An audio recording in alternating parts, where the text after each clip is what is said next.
Good afternoon, it's time for Volusia Magazine. I'm Amber Patterson.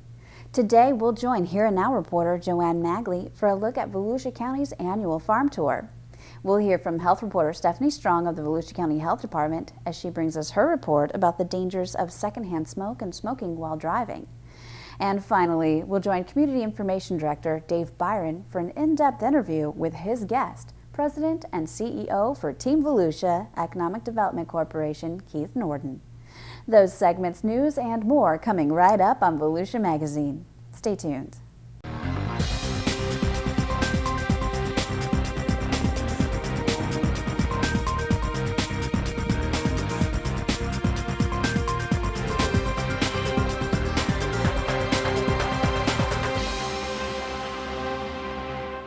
A pair of brown pelicans blown north by Hurricane Sandy are now safely back in Florida at Volusia County's Marine Science Center in Ponce Inlet, thanks to the efforts of volunteers from Rhode Island to Florida. The first bird landed at Fisherman's Memorial State Park, while a second landed on a fishing vessel 120 miles south of Block Island. For about a week, they were treated and cared for at the Wildlife Rehabilitators Association of Rhode Island. Staff said the pelicans lost feathers, suffered scratches to their throat patches, and were exhausted, but they were in fairly good physical condition. During their week in Rhode Island, the two birds formed a bond and wrapped their necks around each other while being housed inside a 5-person tent. Pelicans typically don't venture north of the Carolinas, but the winds from Sandy blew the pair far off course. It is wonderful to be able to say that the birds are doing great. We've had a chance to assess them, and they are in very good condition, and it looks like they are adapting really well to being back in Florida, and they are here with actually 3 other brown pelicans that we already have in our rehabilitation center, and they are doing well, and we hope that we're going to see them continue to improve, to be able to get strong, waterproofed, and in excellent shape to be released to the wild. The Rhode Island staff raised enough money to have the pelicans flown to the Mary Keller Seabird Rehabilitation Sanctuary at the Marine Science Center in Ponce Inlet aboard a private plane. On November 17th, Howard Coombs and David Hancock of Daytona Beach flew into Quonset Airport, where they picked up the birds and set off on a 7-hour return trip to Florida. The two jokingly named their flight the Pelican Express. Thank you. The birds are receiving tender, loving care at the Marine Science Center and are expected to be released very soon. Since its opening in 2005, the sanctuary at the Marine Science Center has treated more than 4,500 sick and injured birds. Upon full recovery, healthy birds are released into their natural habitats. For more information about the Mary Keller Seabird Rehabilitation Sanctuary at the Marine Science Center, you can visit marinesciencecenter.com. Volusia County's beaches are being visited in record numbers this year, and we're not just talking about the 2-legged variety. From May to November, 919 sea turtles made their way to the dunes to lay their eggs in the welcoming sands. The previous high was 649.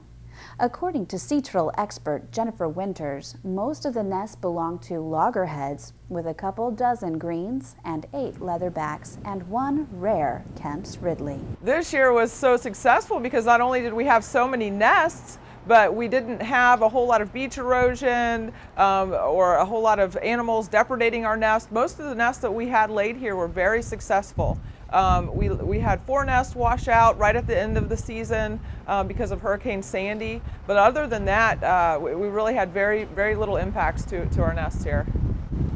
The county's beachfront lighting ordinance, passed in 1999, has saved the lives of countless hatchlings.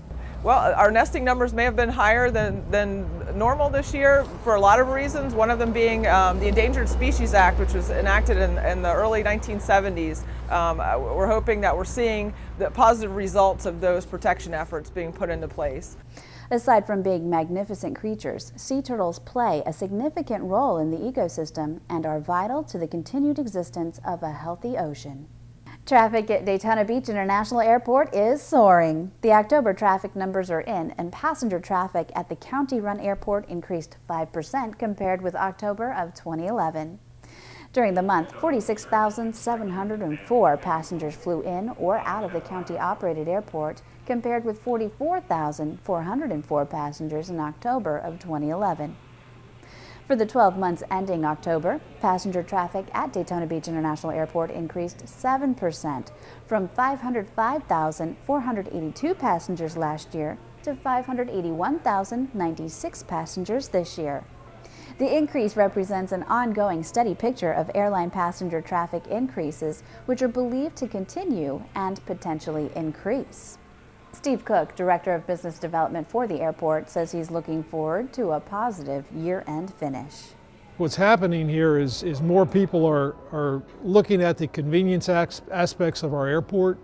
If you look at it across the United States, you're going to find that a lot of airports are not seeing increases. The airlines, in fact, this past year have withdrawn capacity from many, many markets. But we've seen our capacity go up somewhat, and also our traffic has gone up somewhat. So we think it's very positive, bodes well for the future.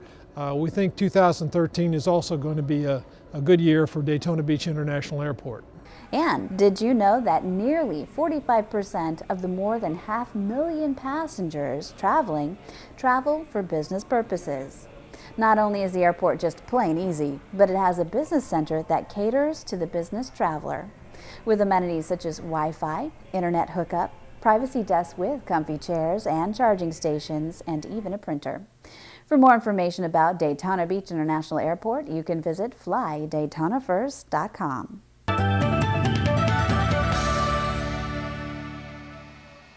Hello, I'm Joey Alexander with the Volusia County Council, reminding you that there are more than books at the public library.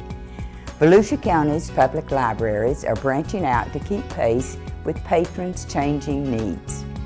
While books are still the #1 draw, more and more patrons are using other services, such as personal use computers, downloadable audio books, and free databases.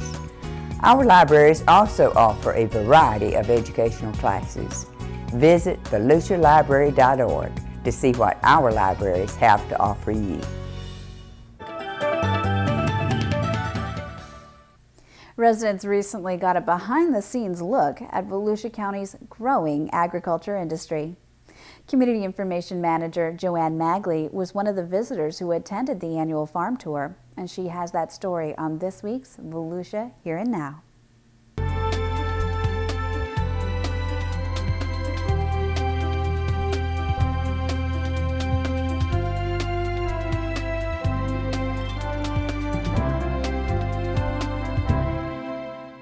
Ten farms opened their gates for the 31st annual Volusia County Farms Tour. One of my stops, Florida Olive Systems. This 20-acre experimental grove was planted by the Ford Veach family to see if mechanized olive farming is possible in Central Florida. The owners hope to produce olives from their more than 11,000 trees. Think of olive trees and you might think of the Mediterranean, but growing olives could be the next big thing for Florida citrus farmers. We got into it because we saw a big opening and the potential for the olive oil. Firstly, there's a huge number of products that can come from the olive industry, but the oil is what we're after. It could parlay into table fruit. It could go into olive leaf extract. You can use the wood for utensils. It's a beautiful wood.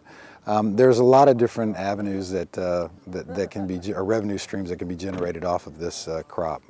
He expects the crop to take about 3 years to develop.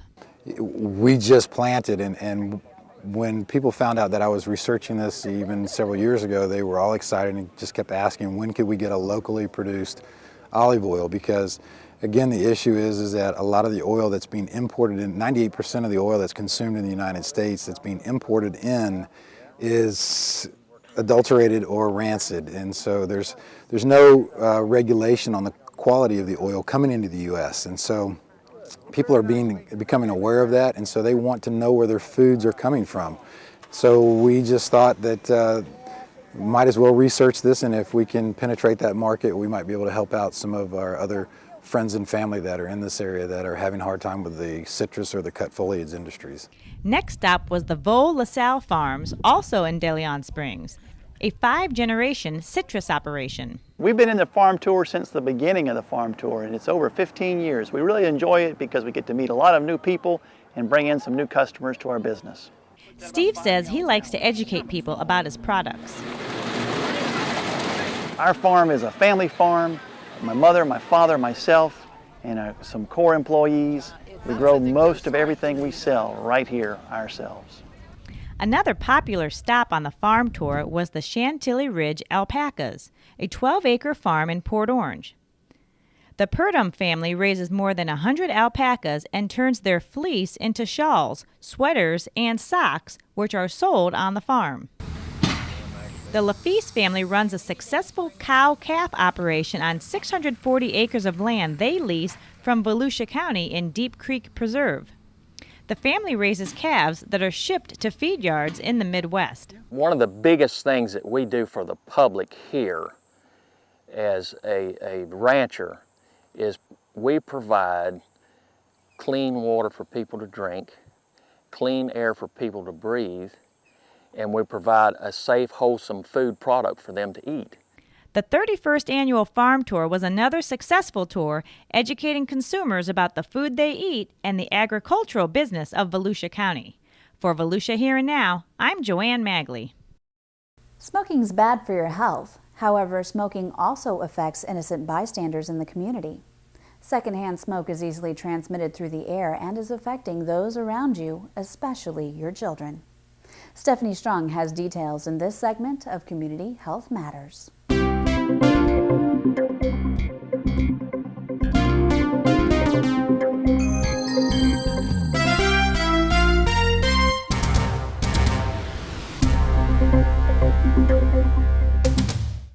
An estimated 88 million non-smoking Americans, including 54% of children aged 3 to 11 years, are exposed to secondhand smoke.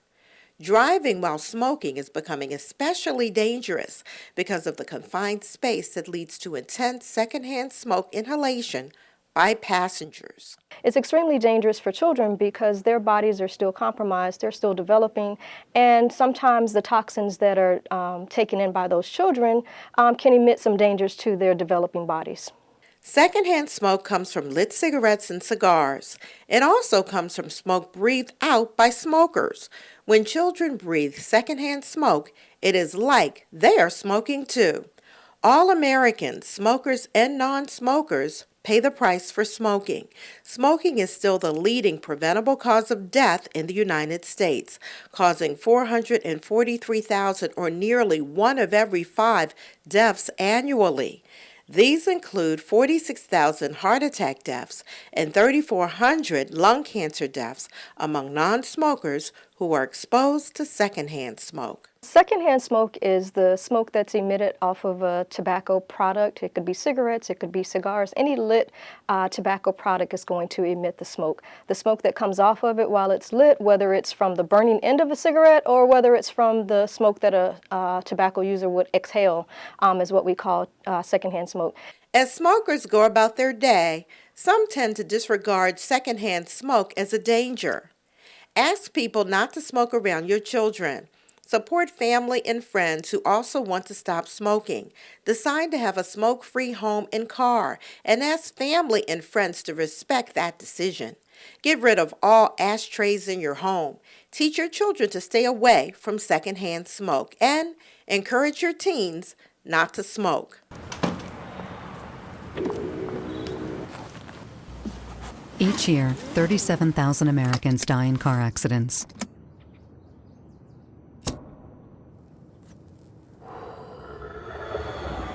And 38,000 are killed by secondhand smoke. To quit, visit FloridaQuitline.com or call the Quit Line for free counseling and information. For more information, please visit www.volusiahealth.com. For Volusia Magazine, I'm Stephanie Strong, Public Information Officer for the Volusia County Health Department. If you have any questions about this or any other health-related issues, you can always log on to VolusiaHealth.com. Let's head into the studio to check in with Community Information Director Dave Byron and his guest, the newly appointed Team Volusia Economic Development Corporation President and CEO, Keith Norden. Well, thanks, Amber, and hi, everyone. Team Volusia Economic Development Corporation has a new president and CEO. He's Keith Norden, and he comes to Volusia County from the Tampa area, where he had a great deal of economic development success. Today, we'll get his thoughts as he settles into his new position in Volusia County. Keith, welcome to Volusia County. Glad to have you. Thank you, Dave. Thanks for inviting me. Brand new on the job. Now, you've been on the job, what, how many weeks now? 3 weeks. This is the first of my 4th week. So you got all the problems solved, right? Exactly. Hey, tell us a little bit about your background, Keith. I know you came over here from the Tampa Bay area. Sure. I was in Tampa, Hillsborough County for 3.5 years, and before that, I spent most of my economic development career in Virginia, about 22 years, and 17 of those years actually were with Hampton Roads. Hampton Roads was a collection of 16 very diverse communities. Beach resort, but big urban cities as well. So obviously this is the best community you've ever worked in, right? That's correct. In all seriousness, you know, you applied for the job at Team Volusia as the CEO and president of that organization. I'm curious as to what motivated you or what attracted you to apply for this position. Really, Volusia County offered everything that I wanted is a place to live. Beach community, diverse community, beautiful historic communities as well. It was well located in the state of Florida, and it offers a lot of potential for me as an economic developer. It's interesting you mentioned, you know, one of the things that was attractive to you was the fact that I guess you want to live here. That's correct. And we've heard that so many times in the economic development circles. A lot of time companies locate where they like to live. That's correct. And it has to be a nice place for them to raise their families and for them to recruit employees. If they can't hire from within the county, they need to know that they can recruit people here. Okay, so you've only been on the job a few weeks. I know you're spending a lot of time trying to get to know where this is and where that is and who this is and who that is. I'm curious, after 3 or 4 weeks that you've been here, whether you have any early impressions on Volusia County or the economic development landscape that you're in these days. I do, and it's you know, somewhat surprising, but we are a collaborative environment, and I'm pleased to see that. I recognized that when I was searching for the job, but our entities are collaborating, our business leaders are collaborating with our elected officials, and businesses need to see that. They need to see a stable economy before they will bring their business to a location. You know, Keith, this may sound like a basic question, an elementary question, but a lot of the citizens out there watching this program, reading it in the newspaper, when you say economic development, that may mean something different to different people. When we say economic development to you, what does that mean to you? I think of wealth creation. It's the creation of jobs for the citizens of Volusia County, making it a very local effort to make sure that we are bringing corporate investment and jobs to the area. Keith, you know, we've said in Volusia County that economic development is a team sport, and you mentioned it, the word collaboration a minute ago. When we say team sport in Volusia County, again, for those people that don't live in this world, who are the players on the team as you see it? Well, of course, Enterprise Florida, who is the state organization, and deals and projects come through that window. But the county, the Division of Economic Development, very crucial partner. Of course, Team Volusia, the member cities of the county, as well as the CEO Business Alliance. So when you've got a company that you're working with, oftentimes you have to call on all of those partners. It may take the educational institutions, for example, that may have to tailor some training programs. So it would seem like that the success story or the formula is everyone working harmoniously toward the same goal, I guess. That's correct. And in economic development, no one organization and person has ever located or recruited a company. It's a combination of the key strategic partners working seamlessly together. The county, I believe, is the biggest funder of Team Volusia. The county council just recently renewed their funding commitment to the organization, your organization, and gave good marks to the way things are today. As you look at the role of Team Volusia, your piece of it, and the county's piece of Team Volusia, how do you see those pieces coming together? Well, again, the vision is very clear and the direction is very clear. Right. The county, of course, takes care of business expansions and business retention, which are county things to take care of, right. and the chambers of commerce right. within the region and county. But our focus is purely to recruit business and new business from outside the region. And I guess candidly, Keith, it's taken a while to shake out those roles and responsibilities. It was a little difficult, I think, candidly, to figure out who was going to do what, so that the resources were spent the most economically and efficiently and so forth. Seems like that hurdle has been passed now. It is, and I feel very comfortable with the new focus for Team Volusia, and that in Hampton Roads, where I spent 17 years of my career, we were only responsible for new business recruitment. We left the business expansion and retention efforts to our respective cities and counties. So certainly this is a model and you're comfortable with. Very much so. As you look at the economic climate in the country and in Florida and here in Volusia County, do you see things starting to thaw out? Are we starting to really move in the right direction, do you think? We are, and the state of Florida has been ranked top of all states, 1, 2, or 3rd in the country for being a good place to do business. We are seeing an uptick of business inquiries. I had the opportunity to meet with site location consultants just 2 weeks ago talking about Volusia County, and they feel very encouraged about all the assets that Volusia County has to offer. Obviously you've been at this for quite some time in your career. When you're out there talking to a company that may be thinking about moving to Volusia County, let's say, what do you think are the prime factors that company would be looking at, and particularly as it relates to what we have to offer here? Really, availability of labor, it always comes to top of mind. Having available trained labor. Right. Geographic location is important. Just having product that may fit their project requirements are important as well. What about education? How important is education, particularly the public education system? It's very important because employers have to know that their workforce is being trained suitably, and that's very important to have. And we have that here in Volusia County with our public school systems as well as our institutions of higher education. There's so much talk during the election campaigns, or whether it be the Obama campaign in Romney, or whether it be the local campaigns. There's all this talk about taxes and taxes being too high or what have you.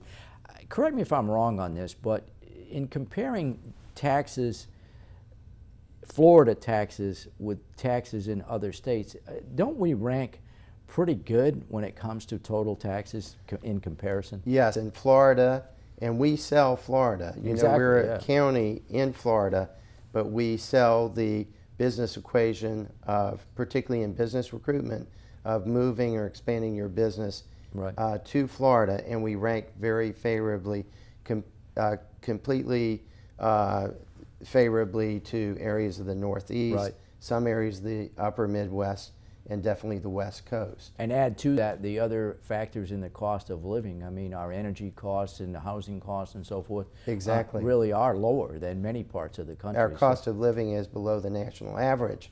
So as we look at all 50 states to recruit from, that gives us good picking. Yeah, the citizens always think that they're paying too many taxes. Hey, as you get started into your new position, Keith, I mean, obviously you're into it just new now, and you got probably some short-term goals and then probably some longer-term goals. As you spend the next few months in the short-term period, what are you going to be doing? Well, actually, I'm currently meeting a lot of the leadership of the community, also looking at the product, looking at each of our cities to see what they offer. That will continue going on. I also hope to bring out a business program that will heighten the exposure of Volusia County as we go out and recruit business, and it will be very targeted. And I also want to refine our approved targets to make sure that we're drilling down to the correct industry sectors. And then looking longer over the horizon, where do you see us moving, or what will you be looking at more of a longer term basis? We're really setting out a plan and sticking with the plan and making sure that we go full course with that plan. And of course, our plan is to bring corporate investment and jobs to Volusia County. And that will be our long-term plan. Well, it seems to me that you're going to have plenty of things to do, both short and long term. Again, I want to welcome you to Volusia County. It's great to have you here. For those organizations out there that maybe would like to meet you, are you available to speak to groups and organizations or have private meetings or what have you? Very much so. And I've already been on the speaking circuit, so would be happy to be contacted by those organizations. Well, thank you for sharing your insights with us today. It's been a pleasure to have you. Thank you, Dave. Our guest today is Keith Norden. He's the new president and CEO of Team Volusia Economic Development Corporation. And with that, Amber, we'll go back to you. Thanks, Dave, and thank you for watching Volusia Magazine.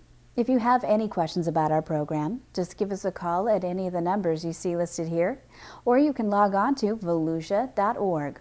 You can also watch the show online. Just go to volusia.org and click on the Volusia Magazine icon.